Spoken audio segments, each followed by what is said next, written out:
Hey guys, this is a very short video on how you can screen record on macOS.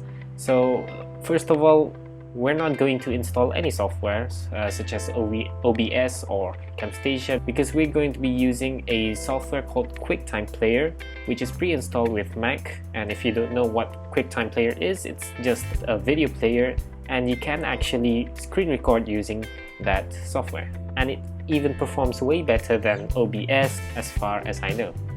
So first of all, what you're gonna do is you're going to open up QuickTime Player, and then from there you can head on to File and click on New Screen Recording, or on your keyboard type in Control-Command-N, which brings up this menu. So to screen record, you can click anywhere on the screen. You can of course configure what microphone you're going to use and then screen record.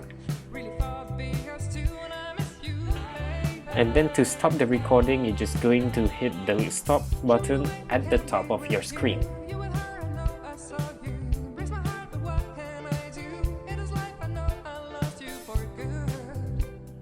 So that is all guys. Do hit that like button if you find this video very helpful, and don't forget to subscribe for future videos, and thank you for watching.